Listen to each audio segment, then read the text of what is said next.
না,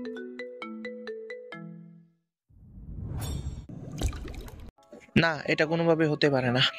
আমাদের সিস্টেমের কাজ বন্ধ হয়ে যাচ্ছে কেন? এটা কোনোভাবেই পসিবল না। আমাদের সিকিউরিটি সিস্টেমে এমন সমস্যা কখনো দেখা দেয় নাই। শিহাব খুব চিন্তায় পড়ে গেল। শিহাব কম্পিউটারে কাজ করছিল, হঠাৎ করেই কাজ করা বন্ধ করে দিয়েছে। কি মনে হচ্ছে শিহাব একা শুধু কম্পিউটারে বসে আছে? না, শিহাবের আশেপাশে আরো 50 জন মতো কম্পিউটার নিয়ে দেশের ওয়েবসাইট নিরাপত্তা দিতে ব্যস্ত।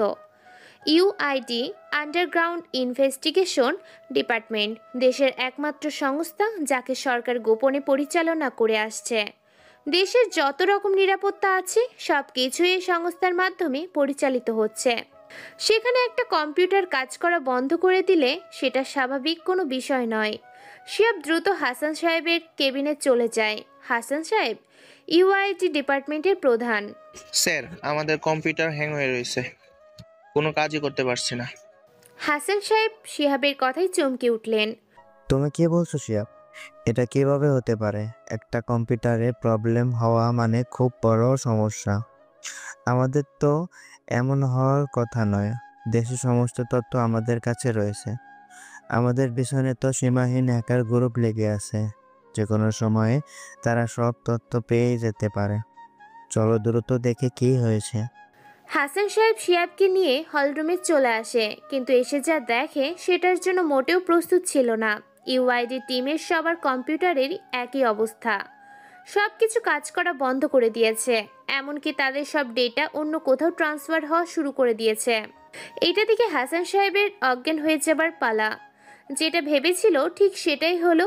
একটা হ্যাকার গ্রুপ সবগুলো কম্পিউটার হ্যাক করে তথ্যগুলো নিয়ে নিচ্ছে। সবার মাথায় বাজ পড়তে লাগলো। অফিসার্স, আপনারা সবাই কি করছেন? এখানে আমাদের সবকিছু হ্যাক হয়ে যাচ্ছে আর আপনারা সবাই কিছুই করতে পারছেন না। হাত গুটিয়ে বসে আছে। দেশের তো খুব বড় সর্বনাশ হয়ে যাবে। সরি স্যার, আমাদের কিছু করার নাই। এদের টিমটা অনেক বড়। আমাদের কাছে ভাইরাস দিয়ে কম্পিউটারগুলোর কাজ বন্ধ করে দিয়েছে। এখন আমাদের সব কিছু ওদের হাতের মধ্যে। আমাদের আর কিছুই করার নেই। আমরা আমাদের সাধ্যমতো চেষ্টা করছি। না, এটা কোনোভাবেই হতে পারে না। আমার এখনই মাহবুজকে চাই। মাহবুজের উপর আমার পুরোপুরি বিশ্বাস আছে। ওই আমাদের সবকিছু ঠিক করে দিতে পারবে। আমাদের সংস্থার জন্য মাহবুজ একাই পুরো একটা টিমের মতো। শিহাব, আমি এখনই মাহবুজকে এখানে দেখতে চাই। Okay sir. শিহাব তাড়াতাড়ি করে মাহফুজকে ফোন করে, তারপর ওখানে সবকিছু খুলে বলে। মাহফুজ, তুই তাড়াতাড়ি চলে আয়। আমি জানি তুই আমাদের টিমের সমান। এখানে না আসলে আমাদের অনেক বড় ক্ষতি হয়ে যাবে। মাহফুজ কথা বলা শেষ করে অফিসের দিকে রওনা দেয়। একটু পরেই পৌঁছে যায়। রিসিভ করার জন্য আগে থেকে হাসান সাহেবের পার্সোনাল অ্যাসিস্ট্যান্ট রাকিব দাঁড়িয়েছিল। রাকিব, এখানে কি হয়েছে আমাকে বলো তো। বস, এখানে আমরা কাজ করছিলাম। হঠাৎ করেই একদল হ্যাকার আমাদের সিস্টেম হ্যাক করে ফেলে। আমরা তাদের আইপি অ্যাড্রেস হ্যাক করার চেষ্টা করলাম, কিন্তু সেখানে প্রচুর আইপি অ্যাড্রেস দেখলাম যা এখন হ্যাক করা সম্ভব নয়। ওকে চলো, কি হয়েছে দেখে নিই। দুজন মিলে ভিতরে যেতেই হাসান সাহেব মাহফুজের কাছে চলে আসে। মাহবুজ, তাড়াতাড়ি আসো। এখন একমাত্র তুমি আমাদের ভরসা। সব কিছুই তো আমাদের হাতের বাইরে চলে যাচ্ছে। এদের হ্যাকিং কোডগুলো কিছুই বুঝতে পারছি না। ওকে, কোনো চিন্তা করবেন না, আমি দেখছি কি করা যায়। আমার ঠিক সামনের কম্পিউটারে বসে পড়লাম। হ্যাকার গ্রুপের কোডগুলো খুবই সিক্রেট। মনে হয় অনেক দিন ধরে আমাদেরকে হ্যাক করার চেষ্টা করছে।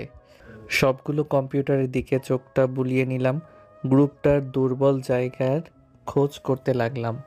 পিছনের বড় স্ক্রিনটার দিকে তাকিয়ে ওদের কোনো একটা দুর্বল কোড খুঁজে বের করার চেষ্টা করতে থাকলাম। কিন্তু অন্যদিকে হাসান সাহেব মাহফুজের কাজ দেখে খুব বিরক্ত হলো। মাহবুজ, তুমি এটা কি শুরু করেছো?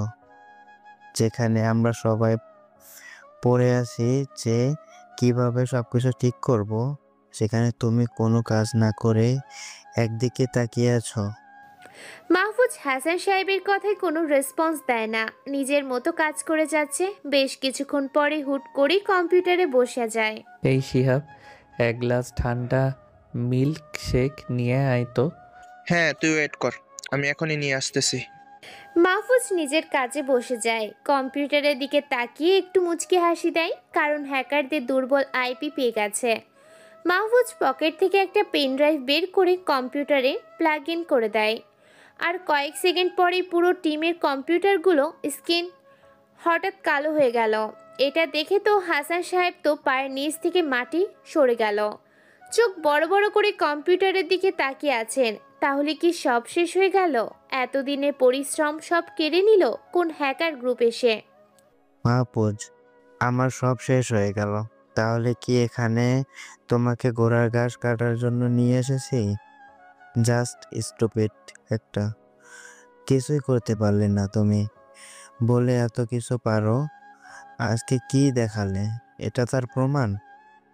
আমার এত দিনের পরিশ্রম সব এক নিমিষে শেষ হয়ে গেল। চুপ করে চেয়ারে বসে আছি আর মুচকি মুচকি হাসছি। হঠাৎ করে চেয়ার থেকে উঠে দাঁড়ালাম, আর তখনই সবাই আনন্দে চিৎকার করে উঠল। হাসান স্যার, আমাদের কম্পিউটারগুলো অন হয়ে গেছে। সব তথ্য আবার ব্যাক হতে শুরু করেছে। হ্যাকারদের কাছেও কোনো কপি ফাইল যেতে পারে নাই। আবার সবকিছু ঠিক হয়ে গেছে।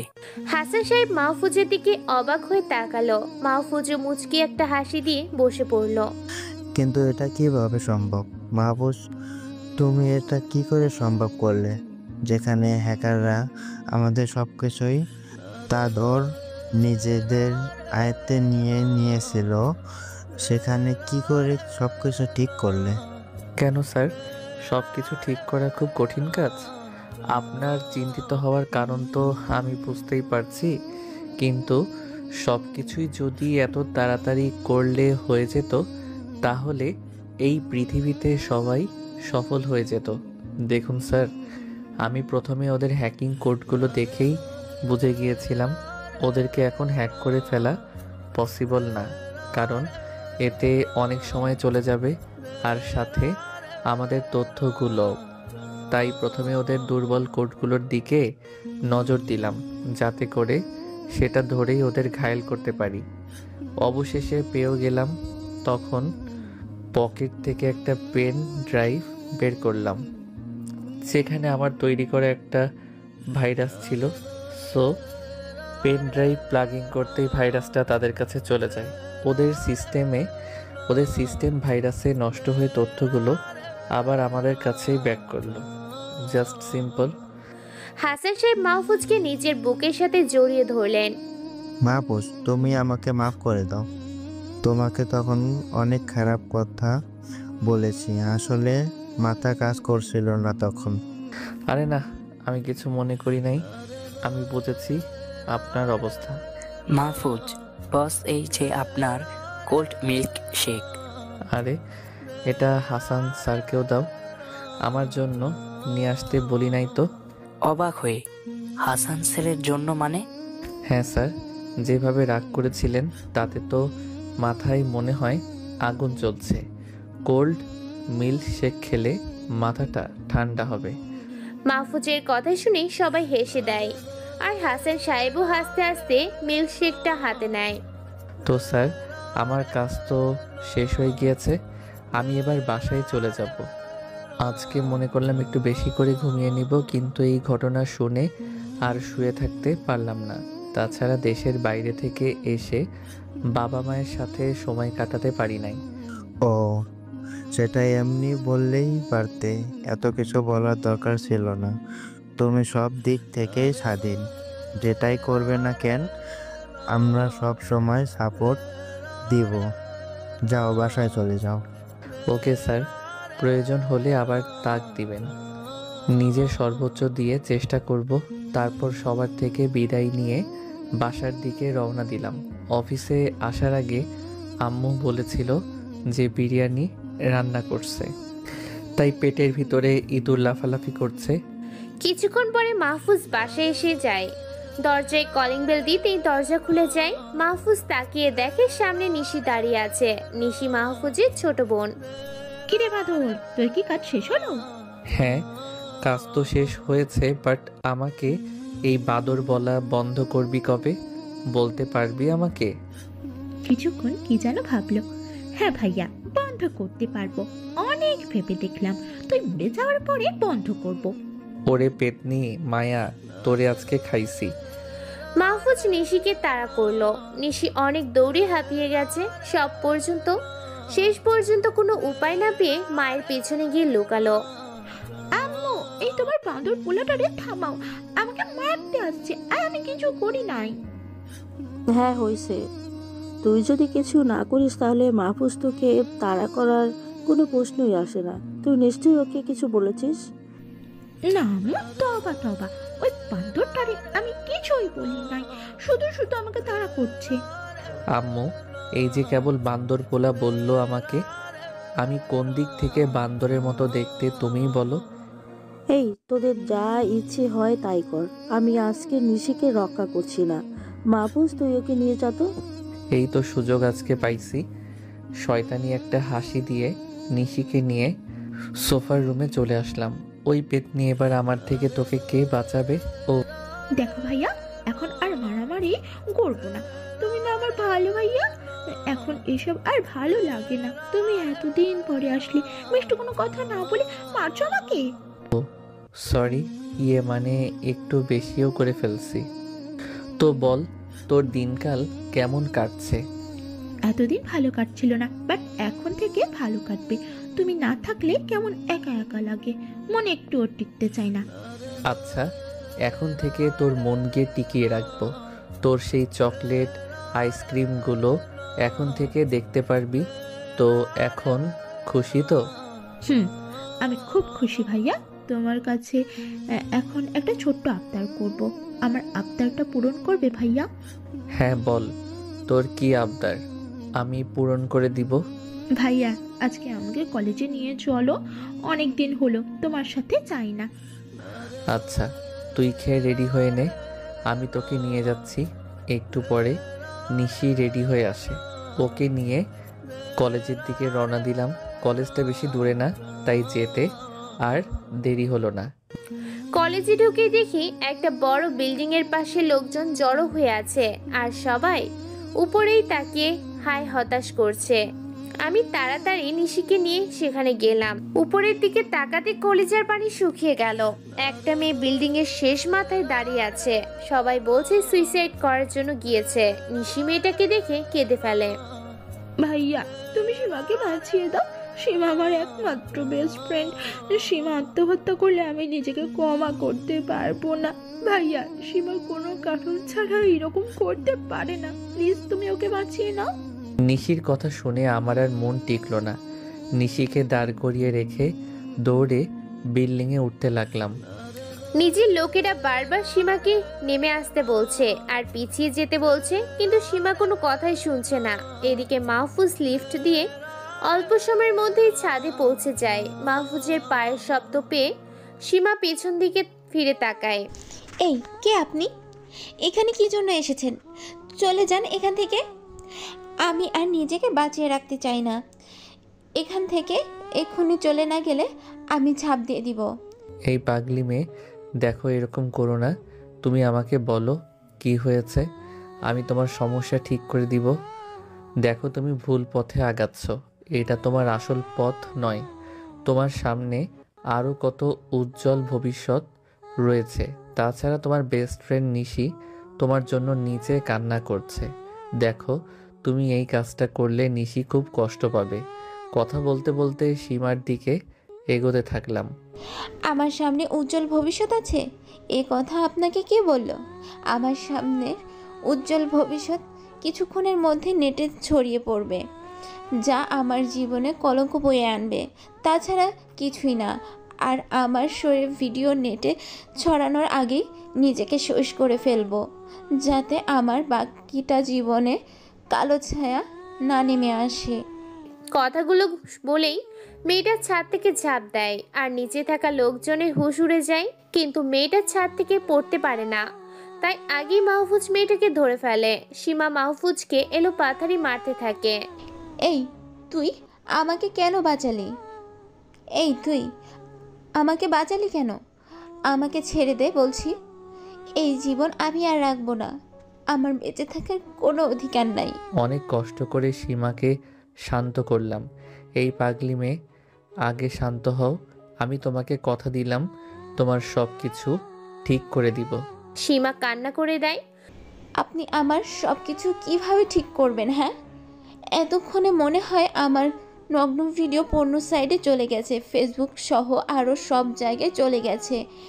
এখন লোকজন আমাকে দেখবে আর খারাপ নজরে দেখবে। আমি বেঁচে থাকলেও প্রতি মুহূর্তে মৃত্যুর স্বাদ ভোগ করব।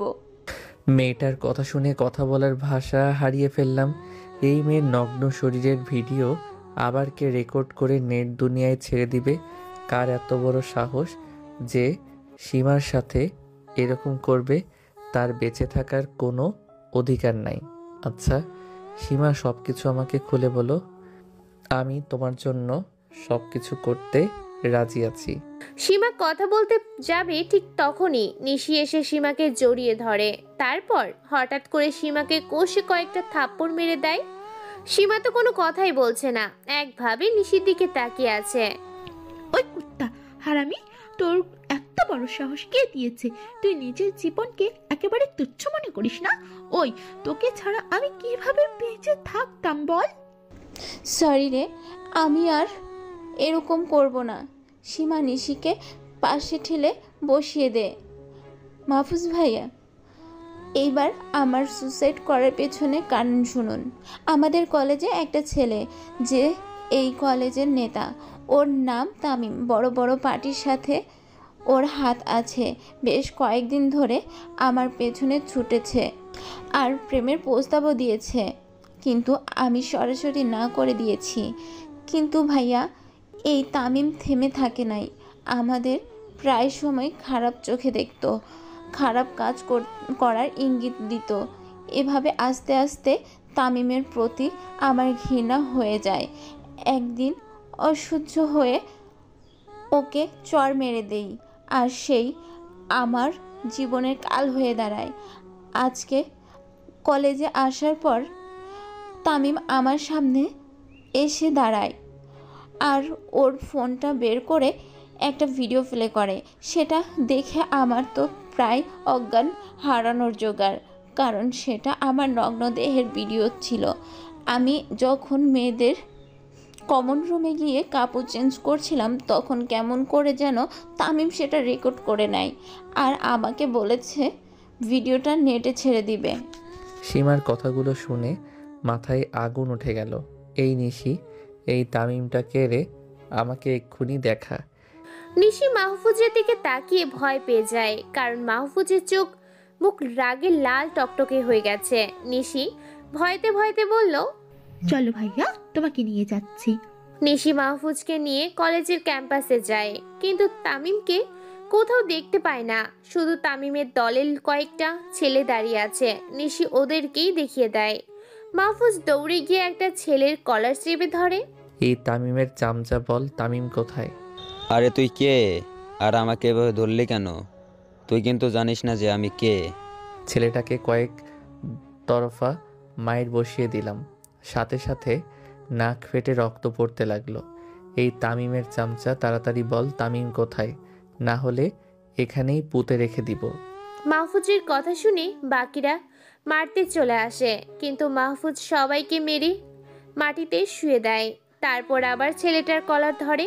এই কাহিনী দেখে কলেজের সবাই চারপাশে জড়ো হয়ে গেছে আর মাহফুজকে সাপোর্ট করছে।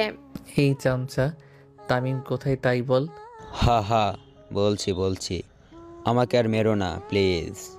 একটু আগেই তামিম ওর বাসায় গেছে, কি বলে একটা ভিডিও নেটে আপলোড দিবে, তাই চলে গেছি। ছেলেটার কথা শুনে আরও কয়েক ঘা বসিয়ে দিলাম। জ্ঞান হারিয়ে মাটিতে পড়ে গেল, কিন্তু মাথায় তো তামিমের বিষয়টা ঘুরপাক খাচ্ছে। এক্ষুনি ওর ফোনটা হ্যাক করে ভিডিও ডিলিট করতে হবে। তামিমের চামচার থেকে তামিমের ফোন নাম্বার নিলাম।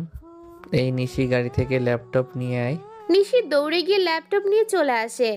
আর একটু দেরি না করে ল্যাপটপ নিয়ে বসে গেলাম, কারণ তামিমের ফোনটাকে হ্যাক করতে হবে, না হলে সীমার অনেক বড় ক্ষতি হয়ে যাবে। সীমার দিকে তাকিয়ে দেখি ভয়ে কুঁকড়ে আছে। এই পাগলি, ভয় পাস না, ওর অবস্থা আমি এক্ষুনি খারাপ করছি। কিছুক্ষণের মধ্যেই মাহফুজ তামিমের ফোনের আইপি অ্যাড্রেস হ্যাক করে ফেলে। তারপর পুরো ফোনটাকে নিজের কবজায় নিয়ে আসে। সীমা নিজের হাত দিয়ে সেই ভিডিও ডিলিট করে। সীমা একটা শান্তির হাসি দেয়। ভিডিওটা ডিলিট করে মাহফুজ তামিমের আইপির মাধ্যমে ওর লোকেশনটা জেনে নেয়। তারপর নিশি আর সীমাকে নিয়ে সেখানে চলে যায়। মাহফুজের মাথায় আগুন জ্বলছে, তাই খুব দ্রুত তামিমের বাসায় চলে যায়। সেখানেও কিছু ছেলের সাথে একতরফা মারামারি করতে থাকে। এইসব দেখে আশেপাশের লোকজন চলে এসেছে, কিন্তু কেউ কোনো কথা বলছে না। মাহফুজ সবাইকে মেরে তামিমের ঘরে চলে যায়। তামিমের ঘরে যেতেই দেখি ফোন নিয়ে ঘাটাঘাটি করছে। মুচকে একটা হাসি দিলাম। কিরে তামিম, তোর ফোনে কাজ করছে না? সরি রে, আসলে তোর ফোনটা আমার দখলে, তাই তোকে বলতে আসলাম। আর হ্যাঁ, ওই ভিডিওটা ডিলিট করে দিয়েছি। এখন আর সীমা মেয়েটার ক্ষতি করতে পারবি না। তাই কুত্তার বাচ্চা, তোর এত বড় সাহস, তুই আমার ঘরে এসে আমার কাছে পাল্টি কথা বলছিস? তোকে আজকে এখানেই জ্যান্ত কবর দিব। তামিম একটা ছুরি নিয়ে চলে আসে। মাহফুজের কাছে আসতেই কিছু বুঝে ওঠার আগেই মাটিতে পড়ে যায়। কিরে, আরও মার খাবি নাকি? বলেই আরও মারলাম। তারপর চুল ধরে টেনে বাইরে নিয়ে আসলাম, সামনে থাকা লোকজনের সামনে ফেলে দিলাম। এলাকার সবাই মাহফুজের এই কাজ দেখে হাতে তালি দিয়ে উঠল। মাহফুজ এটা দেখে অনেক অবাক হয়ে যায়। হঠাৎ একজন মহিলা এগিয়ে আসে, তারপর মাহফুজের মুখের মায়ের স্নেহে ঢেলে দেয়। জানো বাবা, তোমার আজকের এই কাজে আমরা খুব খুশি হয়েছি।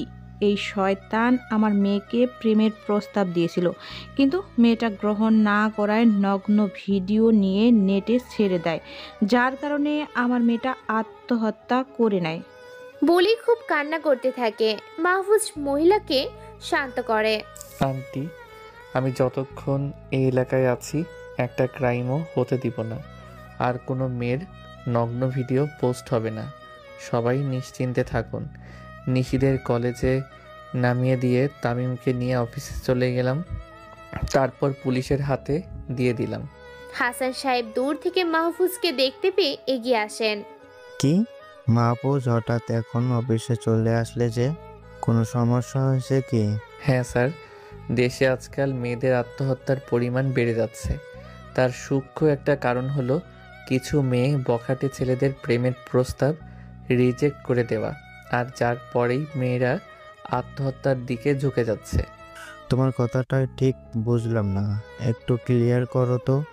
স্যার, কিছু বখাটে ছেলে আছে যারা মেয়েদের প্রেমের প্রস্তাব দেয়, কিন্তু মেয়েগুলো তাদের পাত্তা দেয় না। এক পর্যায়ে ছেলেগুলো মেয়েদের গোপন ভিডিও করে নেটে, পর্ন সাইটগুলোতে সমাজে ছড়িয়ে দেয়, যার কারণে মেয়েরা আত্মহত্যা করছে। স্যার, এগুলো আমাদেরকে পদক্ষেপ নিয়ে ঠিক করতে হবে। ওকে, তুমি কাজ করো, আমি তোমার সব দিক থেকেই সাপোর্ট করব। স্যারের কথা শুনে অনেক খুশি হলাম। আজকে থেকে পর্ন ওয়েবসাইটগুলো হ্যাক করে বিলিং করে দিব, যাতে 18+ ভিডিওর জন্য কারো জীবন নষ্ট না হয়। আর কিছুক্ষণ অফিস থেকে বাসায় চলে গেলাম। এদের সাথে মারপিট করার পর বেশ ক্লান্ত লাগছে, তাই বাড়িতে এসে ঘুমিয়ে পড়লাম। বিকেলের দিকে ঘুম থেকে উঠে ফ্রেশ হয়ে নিলাম, তারপর বাইরে থেকে একটু ঘুরে আসলাম। সন্ধ্যার পরে বাসায় এসে হালকা কিছু নাস্তা করে নিলাম। এখন প্রথমে একটা কাজ হলো নাসিমকে কল দিতে হবে। ওর সাথে কথা না বলে এগোতে পারবো না, কারণ আমি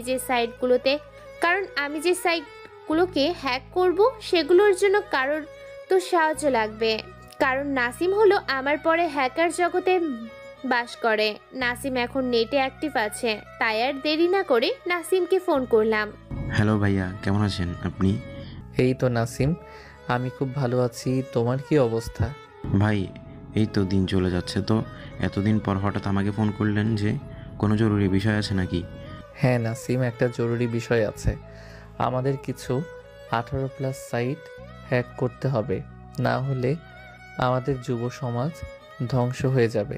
এই তো আজকেও একটা মেয়েকে বাঁচিয়ে নিলাম। মেয়েটার ভিডিও একটা ছেলে 18+ সাইটে আপলোড করতে যাচ্ছিল। তখন আমি তার ফোনকে হ্যাক করে ভিডিওটা ডিলিট করলাম।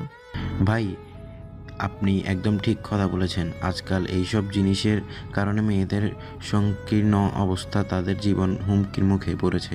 কিছু বখাটে ছেলেরা মেয়েদেরকে উত্ত্যক্ত করে, খারাপ কাজের ইঙ্গিত দেয়, তারপর মেয়েরা রাজি না হলে তাদের গোপন ভিডিও আপলোড করে দেয়। এই জন্য বেশ কিছুদিন ধরে মেয়েদের আত্মহত্যার প্রবণতাও বেড়ে গেছে। আজকে থেকে আমি প্ল্যান করেছি যে ওই পর্ন সাইটগুলো হ্যাক করব, যাতে করে কেউ আর পর্ন সাইটে ঢুকে অকাজ করতে না পারে, আবার পর্নের প্রতি আসক্ত না হয়। তাই তোমার সাথে গ্রুপ আর সাইটগুলোকে হ্যাক করব। তুমি রাজি তো আমার সাথে কাজটা করতে? আরে ভাই, এইটা আবার বলার লাগে নাকি? আমি আপনার সাথে কাজ করলে নিজেকে ধন্য মনে করি। যেহেতু আপনি নিজেই আমাকে কাজের জন্য বলেছেন, আমি কি আর না করতে পারি নাকি? গুড বয়, এই জন্যই তোমাকে আমার ভালো লাগে। আচ্ছা, তাহলে আমরা এখন থেকে একটা সাইট হ্যাক করতে লাগবো। আমি যে ছেলেটার ফোন হ্যাক করেছিলাম সেখান থেকে একটা সাইট পেয়েছি, আজকে সেটাই হ্যাক করব। নাসিম মাহফুজের কথা সম্মতি জানায়। তারপর দুজন মিলে হ্যাক করতে লেগে যায়। বেশ কিছুক্ষণ পর দুজন মিলে সাইটটা হ্যাক করতে সক্ষম হয়। তারপর মাহফুজ সবগুলো ভিডিও ডিলিট করে দেয়। ভাই, আজকে অনেক ভালো লাগছে। মনে হচ্ছে আমাদের হ্যাকিং জগতের সবথেকে ভালো কাজটি আজকে করলাম। সত্যি আপনার সাথে থেকে নিজেকে নিজে অনুভব করতে পারছি। ওকে, তোমার কথা শুনে আমারও খুশি লাগছে। তাহলে এখন ঘুমিয়ে পড়ি, কালকে আবার অফিসে যেতে হবে। মাহফুজ ফোনটা কেটে দিয়ে ঘুমিয়ে পড়ে। সকালবেলায় একটু দেরি করেই ঘুম থেকে উঠে। মাহফুজের আম্মু ডেকে দেয়নি, কারণ গতকাল মাহফুজের ঘরের লাইট রাত প্রায় 3টা পর্যন্ত অন ছিল। মাহফুজের আম্মু বুঝে গিয়েছিল যে কোনো কাজে নিশ্চয়ই মাহফুজ ব্যস্ত আছে। মাহফুজের চোখের উপর আলো পড়তে ঘুম ভেঙে যায়। আলতো করে তাকিয়ে দেখে সূর্যের আলো মুখে এসে পড়ছে। তারপর ওয়াশরুম থেকে ফ্রেশ হয়ে নিচে চলে যায়, কিন্তু হঠাৎ করেই কারোর সাথে ধাক্কা খেয়ে সোফার উপরে গিয়ে পড়ে। পাশে তাকিয়ে দেখে একটা মেয়ে ঠিক পাশেই পড়ে রয়েছে। মেয়েটার দিকে অবাক হয়ে তাকিয়ে থাকলাম, কারণ মেয়েটাকে দেখতে খুব সুন্দর লাগছে। একবার দেখেই তো প্রেমে পড়ে গেলাম মনে হচ্ছে। না, কী সব ভাবছি। আগে গিয়ে মেয়েটাকে উঠাই তো। মেয়েটার কাছে গিয়ে হাত ধরে টেনে উঠালাম। সরি, আপনাকে আমি দেখতে পাই নাই। আপনার কি ব্যথা লেগেছে নাকি? আরে না, কোনো সমস্যা নাই, আমার ব্যথা লাগে নাই, কিন্তু তোমাকে তো চিনতে পারলাম না। মেয়েটা কথা বলতে যাবে, তখনই নিশি এসে মেয়েটার মুখ চেপে ধরে। থাক আপু, তোমাকে আর কথা বলতে হবে না। এমনি খাটাসটার সাথে ধাক্কা লেগেছে, তোমার পরিচয় আমি দিয়ে দিচ্ছি। এই ভাইয়া, এটা হলো আমার বান্ধবীর মেয়ে। এখানে আজকে সকালেই এসেছে। অনেক বলে বলে আপুকে নিয়ে এসেছি, আপু তো আসতেই চাইছিল না। ও আচ্ছা, আমি আরও ভাবলাম আমাদের বাসায় আবার এটা কে আসলো। যাক, ভালোই হলো, তোর আজাইরা গল্প শোনানোর জন্য একটা মানুষকে পেয়ে গেলি।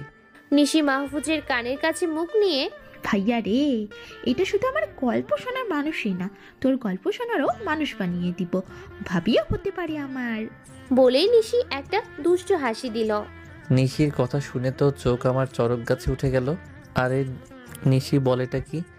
এই সারাপু, তুমি এখন আম্মুর কাছে যাও, আমি এই বুদ্ধটার সাথে একটু কথা বলবো। সারা নিশির কথায় মাথা নেড়ে চলে যায়। তো নিশি মহারানী, এইবার বলুন আপনি কি বলতে চান। আপনার সঙ্গী তো চলে গেল। হ্যাঁ রে বাবা, বলার জন্যই তো আপুকে পাঠিয়ে দিলাম। এখন সোফায় বস, তারপর বলছি। মাহফুজ নিয়ে সোফায় বসে যায়। শোন ভাইয়া, এটা হলো আমার বান্ধবীর মেয়ে, কেবল অনার্স 2য় বর্ষে পড়ে। দেখতে তো একদম পরীর মতো, আমার ভাইটার সাথে ভালোই মানাবে। আচ্ছা, আমি আপুর সাথে কথা বলে দেখেছি। একদম নরম মনের মানুষ, সবাইকে উপকার করে, মনে কোনো হিংসা নাই, আবার সবাইকে অনেক যত্নও করতে পারে। নিশির প্রত্যেকটা কথা শুনে অবাক হয়ে যাচ্ছি। মেয়েটা বলে কি? আমার সাথে বলে ভালো মানাবে। কিরে নিশি, তুই কি আমাকে বিয়ে নামক ভেজালে ফেলাতে চাচ্ছিস নাকি? কি বললে? বিয়ে মানে ভেজাল? আরে আপুকে একবার জীবন সঙ্গী করে নাও, দেখবে ও সব কিছুই মনে হবে না। তোর বিয়ে নিয়ে তুই থাক, আমার এই সিঙ্গেল লাইফই ভালো, কোনো প্যারা নাই। আর বিয়ের পরে আজ তো একখান বোঝা ঘাড়ের পর চেপে বসবে, তাতে কোনো শান্তি খুঁজে পাবো না। এখন যেরকম চিল করে কোনো কিছু করতে পারছি, বিয়ের পরে সেটা হবে অন্যের তাবেদারি খাটতে হবে। আমি এখানে নাই, তুই সরে যা তো, আমাকে যেতে দে। মাহফুজ নিশিকে ধাক্কা দিয়ে এক দৌড়ে সেখান থেকে নিজের রুমে চলে আসে। নিশিও মাহফুজকে আটকে রাখতে পারে না, কিন্তু নিশি মনে মনে সিদ্ধান্ত নিয়ে নেয় যেভাবেই হোক সারা আপুকে তার ভাবি করে নিয়েই আসবে। নিশীথ থেকে মুক্ত হয়ে ঘরে এসে বসলাম, তখনই নাসিমের ফোন আসলো। ফোনটা পিক করলাম। হ্যাঁ নাসিম, বলো, কি অবস্থা? ভাই, আমরা গতকাল রাতে যে সাইটটাকে হ্যাক করলাম সেখানে তো রীতিমতো সারা পড়ে গেছে। সেই সাইটের মালিক সব কিছু করেছে সাইটটা ফিরিয়ে নিয়ে আসার জন্য। এতে তো আমরা দারুণ আরাম লাগছে ভাই। শুধু একটা সাইট হ্যাক করে বসে থাকলেই হবে না, আরও যত সব সাইটের নাম আমরা জানি সব কয়টাকেই হ্যাক করব। এই সাইটগুলোর জন্য অনেক মুসলিম ছেলে মেয়েরা পাপ কাজ করছে, চোখের গোনা করছে। মেয়েদের নগ্ন শরীর দেখলেই চোখের কবিরা গোনা হয়। আমাদেরকে সকল মুসলিমদের সাহায্য করতে হবে। জি ভাই, আপনি ঠিকই বলেছেন। এখন এইটা বাদ দিন, আপনি খাওয়া দাওয়া করেছেন? না, এখন খেতে যাব। আচ্ছা, আপনি খেয়ে আসেন, তারপর আমরা আবার সাইটগুলোকে হ্যাক করব। ঠিক আছে, তুমি একটু অপেক্ষা করো, আমি খেয়ে আসি। তারপর নাসিমের ফোনটা কেটে দিয়ে নিচে খেতে চলে গেলাম। খাবার শেষ করে আবার নিজের রুমে চলে আসলাম। তারপর নাসিমের সাথে পর্ন সাইটগুলো হ্যাক করতে শুরু করলাম। আজকে পুরো 2টা সাইট হ্যাক করে নিজেদের আয়ত্তে নিয়ে চলে আসলাম। সাথে সাথে 18+ সাইটগুলোতে হইচই বেঁধে গেল। সবাই বুঝে গিয়েছে যে তাদের সাইটগুলো কেউ হ্যাক করতে শুরু করছে। সাইটের মালিকদের মাথায় হাত পড়ে গেল। কেউ কিছু বুঝতে পারছে না যে হ্যাক করছে কে। ভাই, আমরা সফল হয়েছি। আমরা সবার মনের ভয় ঢুকিয়ে দিতে পারছি। এইবার মনে হয় আমাদের দেশের মৃত্যুর সংখ্যা অনেক কমে যাবে, আর সবাই এই পাপ কাজ থেকে ফিরে আসতে পারবে। তবে অনেকেই আমাদের উপর প্রচুর রেগে যাবে, আমাদের দেখতে পারবে না। সেটাতে আমাদের কিছু আসে যায় না। আমরা ভালো কাজ করছি, এটাই আমাদের লক্ষ্য। So go forward. নাসিমের সাথে কাজগুলো শেষ করে অফিসের দিকে রওনা দিলাম। কিছুক্ষণ পর অফিসে পৌঁছে গেলাম। সবাই নিজেদের কাজে ব্যস্ত। একজন আমার কাছে এসে বলল যে স্যার আমাকে তার কেবিনে ডেকেছে। সেখান থেকে সোজা স্যারের রুমে গেলাম। হ্যাঁ মাহফুজ, এসো, তোমার সাথে অনেক দরকারি কথা আছে, এখানে বসো। জি স্যার, বলুন কি কথা? মাহফুজ, তুমি আমাদের সংস্থার সবথেকে ভালো হ্যাকার।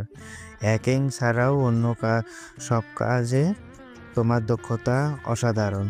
তাই তোমাকে আমরা আমেরিকা পাঠাতে চাই, যাতে করে সেখানে থাকা হ্যাকিং গ্রুপ এইচকে সংস্থার সাথে ভালো যোগাযোগ করতে পারো।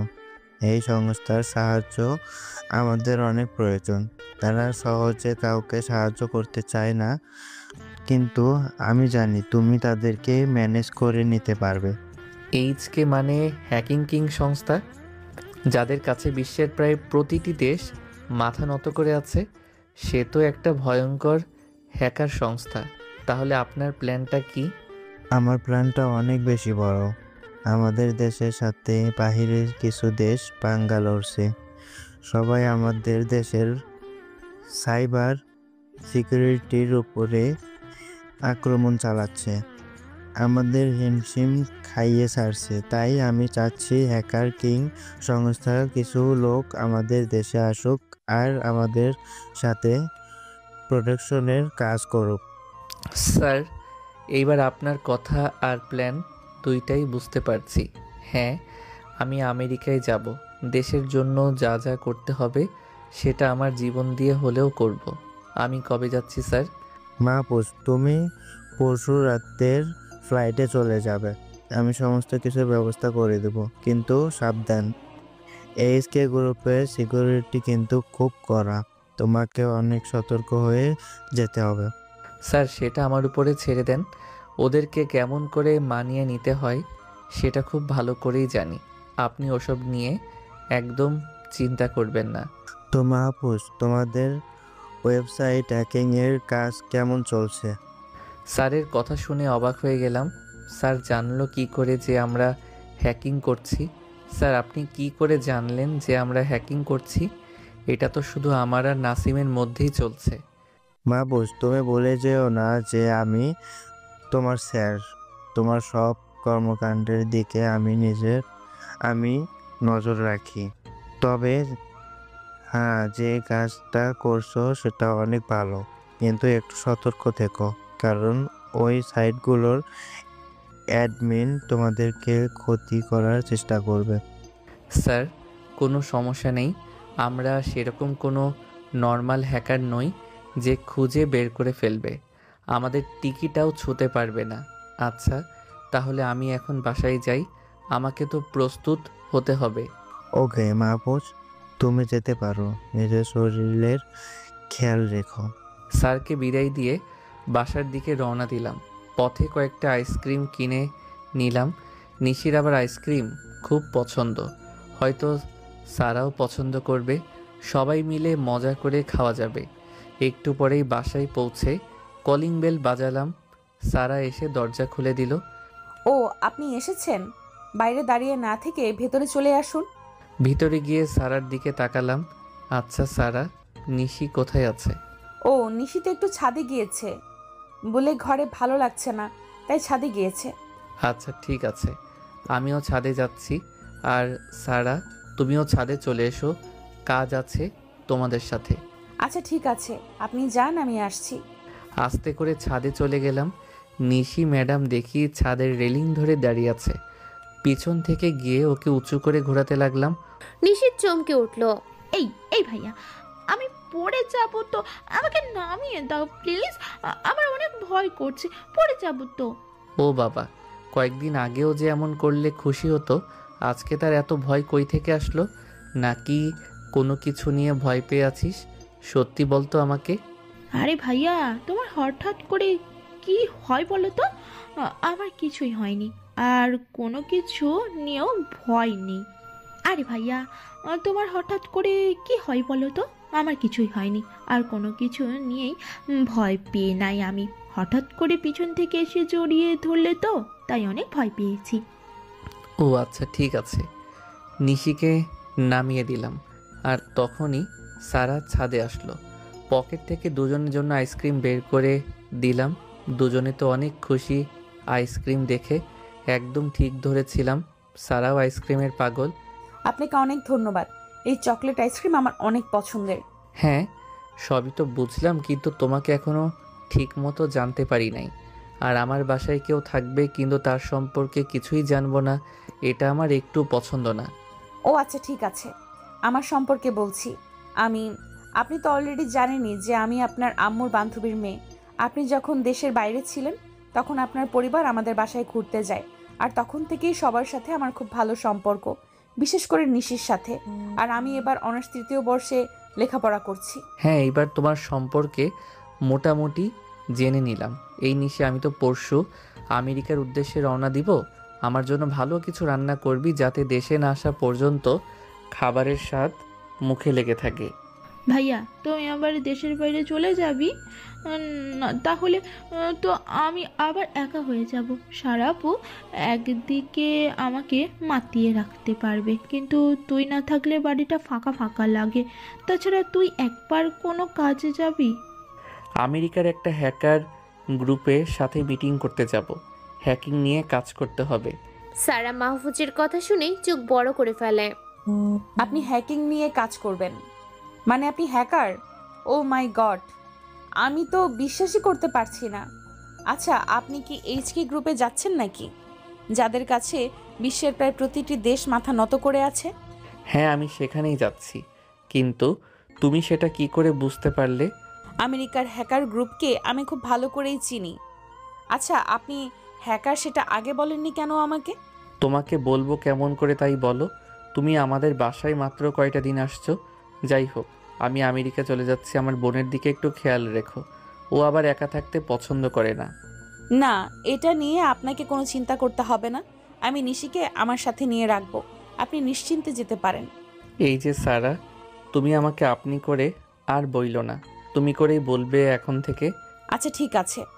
নিশি, তোরা দুজন মিলে গল্প কর। আমি আমার রুমে চলে গেলাম। আমার সমস্ত কিছু গুছিয়ে নিতে হবে।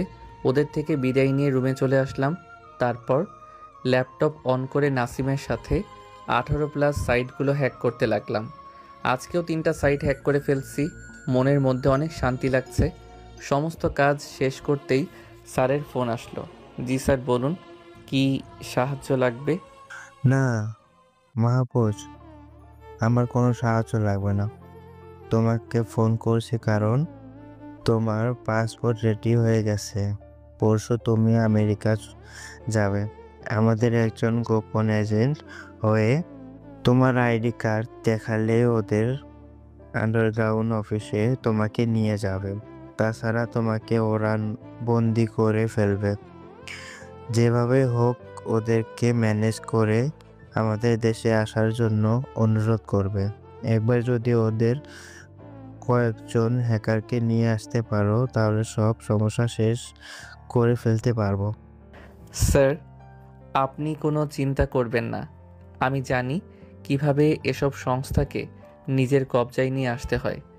এমনভাবে কাজ করব যাতে করে সবাই আমার কাজের প্রশংসা করে। তোমার উপর আমি সম্পূর্ণ বিশ্বাস রাখি। আর তুমি সফলভাবে করে তারপরেই ফিরবে। স্যারের সাথে কথা বলে ফোনটা রেখে দিলাম। তারপর রাতের খাবার খেয়ে ঘুমের দেশে হারিয়ে গেলাম। সকালে উঠে ফ্রেশ হয়ে প্রথমেই বাবা মায়ের কাছে চলে গেলাম। কেমন আছো তোমরা? এই তো ভালো আছি, তুই কেমন আছিস? এই তো, আমিও ভালো আছি। তোমাদেরকে একটা কথা বলার জন্য এসেছি। আমরা জানি তুই কি কথা বলার জন্য এসেছিস। আচ্ছা তুই কি বলতো, বাড়িতে আসছিস মাত্র কয়েকটা দিন হলো, এর মধ্যে আবার আমেরিকা যাওয়ার কি মানে ছিল? হ্যাঁ, আমাদের সাথে কি একটু ভালো লাগে না সময় কাটাতে? আহা আম্মু, তুমি মন খারাপ করছো কেন? আমি তো আর নিজের জন্য যাচ্ছি না। এটা দেশের প্রতি আমার একটা কর্তব্য। আমি যে কাজ করি সেটা তো তোমরা জানোই। তাহলে আমাকে আটকে রাখবে, দেশটা বিপদে পড়ে যাবে তো। দেশকে রক্ষা করার জন্যই আমি এই রাস্তাটা বেছে নিয়েছি। সেজন্যই তো আমি সবসময় গর্বিত হই, কিন্তু আমার মনও যে মানে না। যাই হোক, বাবা বল কি খাবি, আমি তোর জন্য সবকিছু রান্না করে দিব। আমি আমার সব পছন্দের জিনিসের নাম বললাম। তারপর সারাদিন নিশি আর সারার সাথে সময় কাটালাম। ওদেরকে নিয়ে কেনাকাটা করতে গেলাম। ওদেরকে খুশি দেখে আমারও খুশি লাগলো। পরদিন সকালবেলায় সবাইকে বিদায় দিয়ে অফিসে চলে আসলাম। সবাই আমাকে অভিনন্দন জানালো। তারপর হাসান স্যার আমাকে প্রয়োজনীয় সব কিছু দিয়ে ঠিক করে দিল। তারপর বিমানে গিয়ে উঠলাম। দীর্ঘ কয়েক ঘন্টা পর আমেরিকায় গিয়ে পৌঁছালাম। তারপর বিমান থেকে নেমে গেস্ট হাউসে চলে আসলাম। আমাকে রিসিভ করার জন্য আগে থেকেই একজন লোককে রাখা হয়েছিল, কিন্তু গেস্ট হাউস থেকে বের হতেই বাধল বিপত্তি। আমাকে দুজন পুলিশ আটকে দিল। হ্যাঁ man, show me your passport please. এই যে তোমার পাসপোর্টটা আমাকে দেখাও। পুলিশের কথা শুনে অবাক হয়ে গেলাম। আরে পাগল হয়ে গেল নাকি? পাসপোর্ট ছাড়া কি কেউ বিমানে আসতে পারে নাকি? পুলিশের কথা শুনে রাগ হয়ে গেল। তবুও শান্তভাবে জিজ্ঞাসা করে বসলাম, excuse me, why do you want to see my passport? Do you think that I am a criminal and I don't have any passport? ক্ষমা করবেন আমাকে। আপনি কেন আমার পাসপোর্টটা দেখতে চাচ্ছেন? আপনি কি মনে করেন যে আমি একজন ক্রিমিনাল এবং আমার কাছে কোনো পাসপোর্ট নাই? You are going to wrong. I just went to see your passport. তুমি ভুল করেছো, আমি শুধু তোমার পাসপোর্টটা দেখতে চেয়েছি। বলেই পুলিশটা মাহফুজের কাঁধে ঝুলানো ব্যাগে হাত দিতে গেলে পুলিশের সাহস দেখে আমি অবাক হয়ে গেলাম। হুট করে একজন যাত্রীর ব্যাগে হাত ঢুকানো কোনো পুলিশের রুলসের মধ্যে নাই। আমি খপ করে পুলিশের হাত ধরে ফেললাম। সাথে সাথে আশেপাশের সবাই আমাদের দিকে তাকালো। বুঝতে পারলাম আর বেশিক্ষণ এখানে থাকলে বিপদ হতে পারে। তাই পুলিশের কানের কাছে গিয়ে বললাম, আমাকে তাদের চেকপোস্টে নিয়ে গিয়ে চেক করতে। পুলিশটি তাই করলো, আমাকে তাদের সাথে চেকপোস্টে নিয়ে গেল। আমাকে যে ছেলেটা রিসিভ করতে এসেছিল সে বেশ ভয় পেয়ে গেল।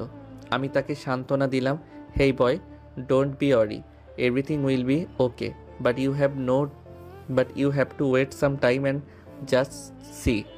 এই ছেলে, তুমি এত ভয় পেও না, সব কিছু ঠিক হয়ে যাবে, কিন্তু তোমাকে কিছুক্ষণ অপেক্ষা করতে হবে আর দেখতে থাকো কি হয়। ছেলেটা মাহফুজের কথায় সান্ত্বনা পেয়ে চুপ হয়ে গেল। তারপর পুলিশের সাথে চেকপোস্টে চলে গেল। একটা বিষয় আমি খুব ভালো করে রিয়ালাইজ করেছিলাম, সেটা হলো আমার বস অনেক সাধারণ ড্রেস পরিয়ে দিয়ে আমাকে এখানে পাঠিয়েছে। পুলিশ মেবি এটা দেখে আমাকে সন্দেহ করেছে। তাদের চেকপোস্টে যাওয়ার পর পুলিশের হেডকে খবর দিল। 2 মিনিটের মধ্যে হেড আমার সামনে চলে আসলো। আমি মুচকি হেসে আমার পকেট থেকে আমার আইডি কার্ডটা বের করে দিলাম। হেড এটা দেখেই চোখ বড় বড় করে ফেলল। I am really sorry, man. You have a genius person.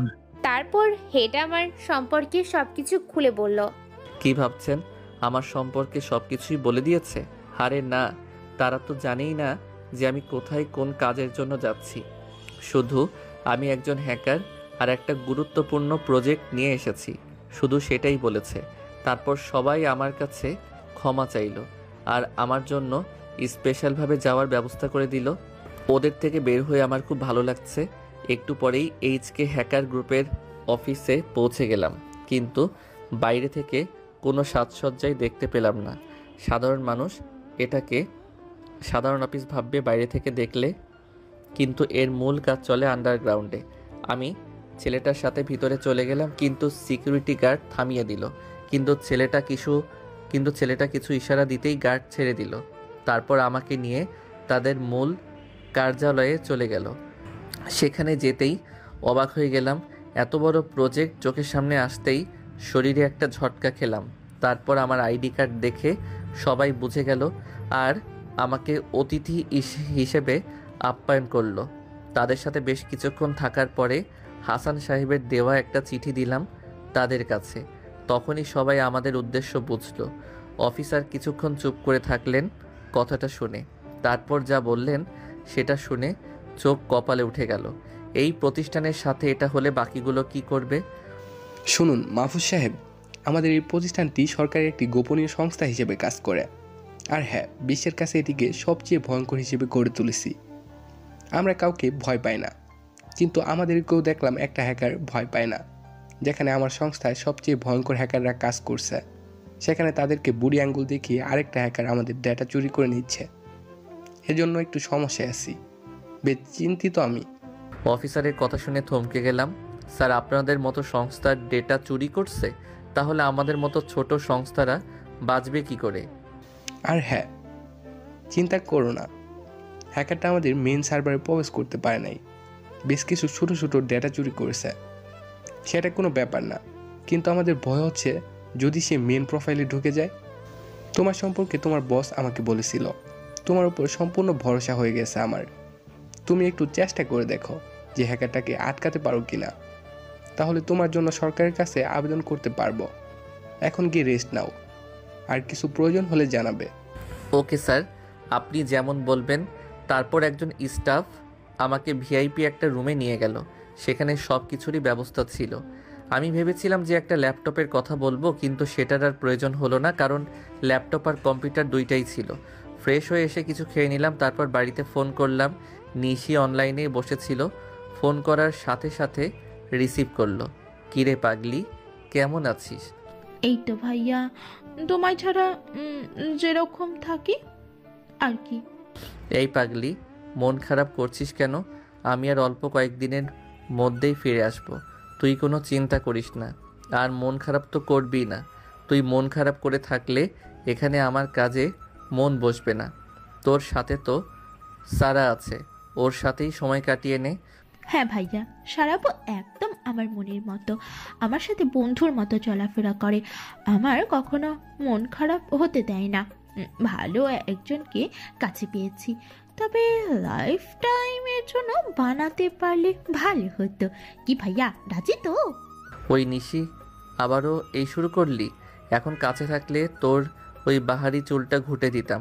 চুল তো না, যেন পেতনির মাথার লম্বা দড়ি।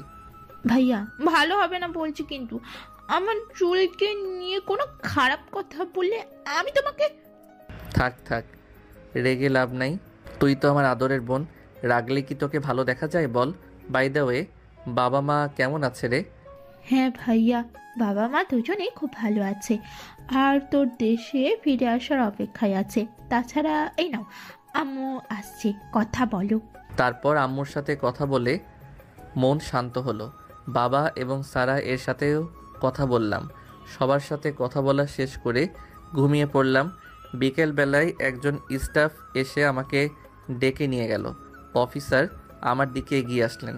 হ্যালো মাহফুজ, আশা করি আমাদের আপ্যায়ন তোমার কাছে ভালো লেগেছে। তোমার সব কিছুর খবর আমি নিয়েছি।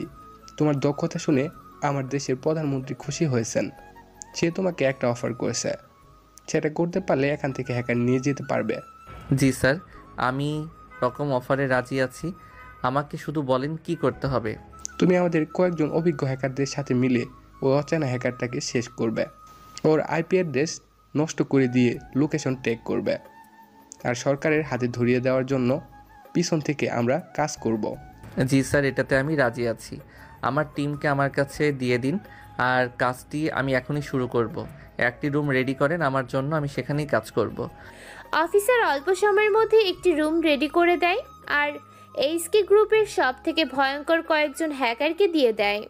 ওদেরকে পেয়ে বেশ খুশি হলাম, কারণ সবাই আমার সাথে ভালোভাবে মিশতে পেরেছে। আর দেরি না করে সবার সাথে আমার মেইন কাজে বসে গেলাম। আমরা কাজ শুরু করতেই হ্যাকারটা দেখলাম আমাদের কাজে বাধা দিতে আসছে, কিন্তু বেচারা তো আর জানে না যে আজকেই তার শেষ দিন। আমার টিমের সাথে ফুল স্পিডে লেগে গেলাম। 15 মিনিটের মধ্যে হ্যাকারকে নিজেদের আয়ত্তে নিয়ে চলে আসলাম। তারপর ওর আইপি অ্যাড্রেস দিয়ে ওর লোকেশন ট্র্যাক করে অফিসারদেরকে জানিয়ে দিলাম। তারপর ওর কম্পিউটার স্ক্রিনে ইয়োর টাইম ইজ ওভার লিখে দিলাম। আমার টিম মেম্বার ওর পুরো সার্ভার নষ্ট করে দিল। এখন আমার থেকে আর বেশি খুশি কেউ হবে না, কারণ এই প্রথম বাংলাদেশের জন্য এত বড় একটা সংস্থার পক্ষ হতে হ্যাকার নিয়ে যাচ্ছি। সাথে সাথে ফোন করে হাসান সাহেবকে কথাটা জানিয়ে দিলাম। স্যার তো কথাটা শুনে খুব খুশি হলো। মাহফুজ, তোমাকে যে কি বলে আমি ধন্যবাদ দেব সেটা জানি না, তবে আমাদের দেশের সরকারের পক্ষ থেকে তোমার জন্য পুরস্কারের ব্যবস্থা করে দেব। স্যারের সাথে কথা বলা শেষ করে অফিসের সাথে দেখা করলাম। সবাই আমার প্রশংসা করে যাচ্ছে। একটা মডেল হয়ে গেলাম এই সংস্থার কাছে। আমার দেশের ফেরার ফ্লাইট আগামীকাল ঠিক করে ফেললাম। পরিবারের কাউকে জানালাম না যে আমি দেশে আসছি, কারণ সবাইকে বড় একটা সারপ্রাইজ দিব।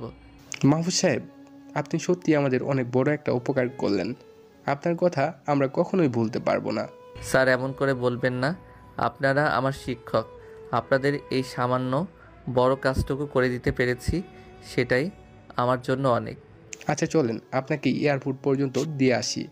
অফিসার মাহফুজকে নিয়ে এয়ারপোর্ট পর্যন্ত এগিয়ে দিতে আসে। সাথে কিছু হ্যাকারও আসে। সবার জন্যই পার্সোনাল ভিআইপি বিমানের ব্যবস্থা করা হয়েছে।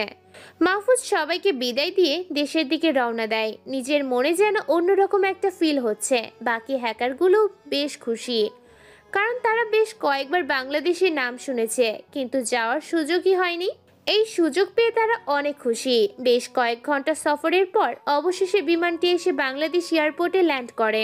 হাসান সাহেব আগে থেকেই তার টিম নিয়ে দাঁড়িয়েছিল। মাহফুজ আসতেই তাকে জড়িয়ে ধরল। মাহফুজ, তোমাকে যে কি বলে ধন্যবাদ দিব তার ভাষা আমার নাই। এই পর্যন্ত কোনো দেশে তাদের জন্য এদের কাছে থেকে হ্যাকার নিয়ে আসতে পারে নাই, কিন্তু তুমি একমাত্র ব্যক্তি যে এদেরকে আমাদের দেশে নিয়ে আসতে পেরেছো। তারপর হাসান সাহেব অতিথিদেরকে স্বাগতম জানায়। স্যার, আমি এখন অফিসে যেতে পারবো না, কারণ বাবা মা আর বোনটা আমার জন্য অপেক্ষা করছে। আমি পরে আপনার সাথে গিয়ে দেখা করব। ওকে, নো প্রবলেম। তোমার যেটা ভালো মনে হয় সেটাই করো। মাহফুজকে বিদায় দিয়ে বাকিদের নিয়ে অফিসে চলে যায়। সেখান থেকে সোজা বাসার দিকে রওনা দিলাম। নিশি আর সারার জন্য বেশি করে চকলেট নিয়ে নিলাম। তারপর অল্প কিছুক্ষণের মধ্যেই বাসায় পৌঁছালাম। নিশি আমাকে দেখে দৌড়ে এসে জড়িয়ে ধরলো। আরে ভাইয়া, তুই এত তাড়াতাড়ি চলে আসবি, আমাকে আগে বললি না? আমি তো মনে করেছিলাম আরো কয়েকদিন পরে আসবি। আজকে আমি সবচেয়ে বেশি খুশি। তোদেরকে সারপ্রাইজ দেওয়ার জন্যই কিছু না বলে চলে আসলাম। তারপর পকেট থেকে সব চকলেট বের করে দিয়ে দিলাম। নে, এগুলো ধর, তুই আর তোর সারাফু মিলে খাবি। নিশি মাহফুজের মুখ থেকে স্যারের কথা শুনে মুচকে একটা হাসি দেয়। কিরে ভাইয়া, হঠাৎ করে সারা পর্যন্ত চকলেট নিয়ে আসলি, ব্যাপারটা কি? আরে কোনো ব্যাপারই না, আগের দিন বাসায় চকলেট নিয়ে আসছিলাম, দেখলাম তোর মতো সারাও চকলেট খুব ভালোবাসে, তাই তো ওর জন্য কিনে নিয়ে আসলাম। তবে তুই যেটাই বলিস ভাইয়া, সারা আপু কিন্তু তোকে বেশ পছন্দ করে।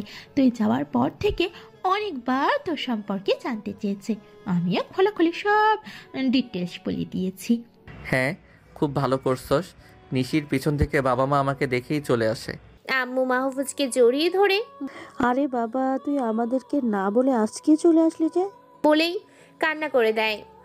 জানিস তোর জন্য আমার মনটা কত খারাপ ছিল। এবার আমাদের কাছে অনেক দিন পর্যন্ত থাকবি, তোকে বিয়ে না দেওয়া পর্যন্ত দেশের বাইরে যেতে দিব না। আমি তোর জন্য ভালো একটা মেয়েও ঠিক করে রেখেছি। হ্যাঁ, কি বলো আম্মু, আমাকে না জানিয়েই বিয়ের জন্য মেয়ে ঠিক করে রেখেছো? কেন রে, আমরা কি ভুল কোনো কাজ করেছি নাকি? না আব্বু, ভুল কাজ তো করো নাই, বাট আমার কি বিয়ে করার বয়স হয়েছে নাকি? নিশি এই কথা শুনে ধপ করে মাহফুজের কান টেনে ধরে। এই রামছাগল, কি বললি তুই? তোর বিয়ের বয়স হয় নাই না? আবার কথাটা বলে দেখ তো। এই আম্মু, ওকে আমার কান ছেড়ে দিতে বলো, আমার ব্যথা লাগছে তো। হাত দিয়ে কান ছাড়াতে গেলাম, কিন্তু তখনই বাবা মায়ের পিছনে চোখ পড়ল, আর কোনো এক নেশা যেন আমাকে আঁকড়ে ধরল। কারণ সারা একটা আকাশি রঙের শাড়ি পরে এসেছে, ওকে দেখেই তো আমার অজ্ঞান হবার পালা। মেয়েটা এমনিতেই দেখতে পরীর মতো, তারপর আবার আকাশি রঙের শাড়ি পরেছে, একদম জান্নাতি হুরের বর্ণনার মতো লাগছে। নিশি মাহফুজের এই বিষয়টা খেয়াল করে, তাই কান ছেড়ে দিয়ে সারার দিকে তাকায়। নিশিও অবাক হয়ে যায়, কারণ সে এরকম লুকে মাহফুজের সামনে সারাকে আসতে বলেছিল, কিন্তু নিশি নিজেও জানতো না সারা এই রকম অপরূপ লাগবে। মাহফুজকে কয়েকবার ধাক্কা দেয়, কিন্তু মাহফুজ এক নাগারে সবার দিকে তাকিয়ে থাকে। সারার দিকে তাকিয়ে আছে। তখনই সারা বিষয়টা খেয়াল করে লজ্জায় লাল হয়ে যায়। নিশিও পরিস্থিতিতে শান্ত করতে একটু জোরে কাশি দেয়। এতে মাহফুজ হঠাৎ করে চমকে ওঠে, যেটা দেখে সবাই হেসে দেয়। মাহফুজও বেশ লজ্জা পায়। নিশি মাহফুজের কানের কাছে এসে ফিসফিস করে বলে, ভাইয়া, সারা আপুকেই আমার ভাবি বানাবো, এটাই সবাই ভেবে রাখছি। নিশির কথা শুনে লজ্জায় নিজের রুমে চলে গেলাম। এখন সবার সামনে যেতে বেশ লজ্জা লাগছে, কি করে বসলাম এইটা। যাক, এটা কোনো ব্যাপার না। তারপর ফ্রেশ হয়ে একটা ঘুম দিলাম। এদিকে হাসান সাহেব হ্যাকারদের নিয়ে একটা টিম গঠন করে। ইতিমধ্যেই সবাই নিজের কাজ শুরু করে দিয়েছে। বাংলাদেশের সার্ভারে হার্ড একটা কোডিং দেয়াল তৈরি করছে, যেটার কোড ভেঙে বড় বড় সব হ্যাকাররাও হাঁপিয়ে যাবে, কিন্তু হ্যাক করতে পারবে না। এই টিমের মেইন বস বানিয়ে দেয় মাহফুজকে। যত হ্যাকার গ্রুপ হাসান সাহেবদের ইউআইটি গ্রুপের শত্রু ছিল, তাদের সবাইকে আস্তে আস্তে শেষ করে দিচ্ছে। ইতিমধ্যে পুরো দেশে এইটা ভাইরাল হয়ে গেছে। ইউআইটি সংস্থার নাম সবার মুখে মুখে। মাহফুজকে হাসান সাহেব এসব কিছু আগেই জানিয়ে দিয়েছিল। ঘুম থেকে উঠে দেখি ল্যাপটপে নোটিফিকেশন আসছে, সেটা চেক করতেই তো চোখ কপালে। নাসিমকে হাসান সাহেব আমাদের মেইন টিমে নিয়ে নিয়েছে। মাহফুজ ভাইয়া, আমি বিশ্বাস করতে পারছি না যে তোমার সংস্থায় আমাকে নিয়ে নিবে। সত্যি হাসান স্যার খুব ভালো একটা মানুষ। তোকে নিয়েছে দেখে আমিও অনেক খুশি রে। আসলে হাসান সাহেবের যোগ্যতা দেখে নেই, মনে করিস না যে আমার সাথে কাজ করিস বলে নিয়েছে। হাসান সাহেব একদিন তোর ব্যাপারে আমাকে জিজ্ঞাসা করেছিল, তারপর থেকে মনে হয় তোর উপরে নজর রেখেছে। তোর কাজ দেখে খুশি হয়ে তোকে সংস্থায় দিয়েছে। আমার জন্য দোয়া করবেন। আমি আপনাদের সব ধরনের সহযোগিতা করতে চাই। আর আপনাকে কংগ্রাচুলেশনস, এইচকে সংস্থায় থেকে হ্যাকিং নিয়ে সারার জন্য সত্যি দেশের জন্য অনেক বড় একটা কাজ করলেন। ওভাবে বলিস না রে ভাই, এ তো আমার দায়িত্বের মধ্যেই পড়ে। আচ্ছা, তুই আগামীকাল অফিসে চলে আয়, একসাথে কথা বলবো। নাসিমের সাথে কথা বলা শেষ করলাম, তারপর ফ্রেশ হয়ে নিচে চলে গেলাম। রাত অনেক খুশির মধ্যে দিয়ে চলে গেল। সকালে ঘুম থেকে উঠে ফ্রেশ হয়ে নিলাম, তখনই আমার রুমে সারা চলে আসলো, হাতে ভাতের প্লেট। এই যে আপনার জন্য খাবার নিয়ে আসলাম। আপনি তো অফিসের জন্য দেরি করে ফেলেছেন। হঠাৎ করে আজকে খাবার নিয়ে চলে আসলে যে, ব্যাপারটা কি বলো তো? ব্যাপার আবার কি হবে? প্রত্যেকদিন আপনাকে দেখি যে সময়ের মধ্যে অফিসে চলে যান, কিন্তু আজকে যাচ্ছেন না, তাই খাবার নিয়ে চলে আসলাম। যাক, ভালোই হলো, আমাকে আর নিচে যাওয়া লাগলো না। এবার খাবারগুলো দাও তো আমাকে। সারা মাহফুজকে খাবারগুলো দিয়ে চলে গেল। মাহফুজ আর কি না ভেবে খাবার শেষ করে অফিসে চলে গেল। হাসান সাহেব মাহফুজকে দেখে অনেক খুশি হলেন। মাহফুজ, তোমাকে স্বাগতম। তুমি অফিসে আসলে মনে হয় যে আজকের দিনটা আমার অনেক ভালো কাটবে। ধন্যবাদ স্যার, কিন্তু স্যার আপনি নাসিমকে আমাদের গ্রুপে নিয়েছেন শুনে অনেক ভালো লাগলো। সত্যি স্যার, নাসিমের মতো এমন ছেলে পাওয়া যায় না। হ্যাঁ, সেজন্যই ওর সমস্ত কিছু খোঁজ নিলাম আর খুব ভালো খবর পেলাম নাসিমের ব্যাপারে, তাই ওকে আমাদের কাছে নিয়ে নিলাম। আর হ্যাঁ, তোমার সাথে কাজ করার জন্য ওকে তোমার সহকারী হিসাবে রেখেছি। স্যার, সেটা তো খুব ভালো কথা। আচ্ছা, নাসিম আসলে আমার রুমে চলে যেতে বলবেন, আমি আমাদের অতিথিদের সাথে দেখা করে আসি। ঠিক আছে, যাও। নাসিমের বড় আছে তোমার কাছে যাওয়ার জন্য। বাকি হ্যাকারদের কাছে চলে গেলাম। ওদের সাথে হালকা কিছু নাস্তা করার জন্য রিকোয়েস্ট আসলো। কিছুক্ষণ গল্প করার পর ওদের সাথে বেশ ভালো বন্ধুত্ব হয়ে গেল। একটু পরেই নাসিম আমাদের সাথে এসে যোগ দিল। সবাইকে আমাদের প্ল্যানের কাজ সুন্দরভাবে বুঝিয়ে দিলাম। তারপর সবাই নিজেদের কাজে লেগে পড়লো। নাসিম তো প্রায় সবসময় আমার কাজে হেল্প করছে। কাজ শেষ করে বাসায় চলে আসলাম। তখনই বাবা মা তাদের রুমে যেতে বলল। তখনই তাদের সাথে কথা বলতে চলে গেলাম। আয় বাবা, আমাদের কাছে এসে বস, তোর সাথে কিছু কথা আছে। আচ্ছা, বসছি। কি হয়েছে বলো? কিছু হয় নাই, তোর বিয়ে দিব, তাই আর কি। দূর চাই, তুই চুপ কর তো একটু। আচ্ছা মাহফুজ, তুই তো এখন বিয়ে করার মতো উপযুক্ত হয়েছিস। তোকে একটা ভালো মেয়ের হাতে তুলে দিতে পারলে আমাদের শান্তি। তুই কি এখন বিয়ে করতে রাজি? তোমাদের খুশির জন্য আমি সবকিছু করতে রাজি আছি। সেটা অনেক ভালো কথা। আচ্ছা এখন বলতো, সারা মেয়েটাকে তোর কেমন লাগে? কেমন আবার লাগবে? মেয়েটা তো অনেক ভালো, নম্রভদ্র একটা মেয়ে, অনেক ভালো লাগে। আমি ভেবেছি সারা মেয়েটার সাথেই তোকে বিয়ে দিব। সারার আম্মু আমার বেস্ট ফ্রেন্ড ছিল, তাই দুই পরিবারের সম্পর্ক আরও ভালো করার জন্য আমি এই সিদ্ধান্ত নিয়েছি। সারাকেও ব্যাপারটা বলেছি, মেয়েটা রাজি আছে। এখন তোর কি সিদ্ধান্ত বল? হ্যাঁ, আমার মেয়েটাকে আমারও অনেক পছন্দ। আমি এই বিয়েতে রাজি আছি। আচ্ছা, আমি একটু সারার সাথে গিয়ে কথা বলে আসি। তারপর সোজা সারার কাছে চলে গেলাম। এই মেয়ে, তুমি আমাকে পছন্দ করো? হ্যাঁ, অনেক আগে থেকেই পছন্দ করি। আমাকে বিয়ে করতে রাজি আছো? সারা লজ্জা মাখা মুখ নিয়ে হ্যাঁ, আমি রাজি আছি বলেই মাহফুজকে জড়িয়ে ধরলো। এই যে আপনারা এখানে কি করছেন এখনো? আগামী সপ্তাহে ওদের বিয়ে, সবাই দাওয়াত খেতে চলে আসবেন। টাটা।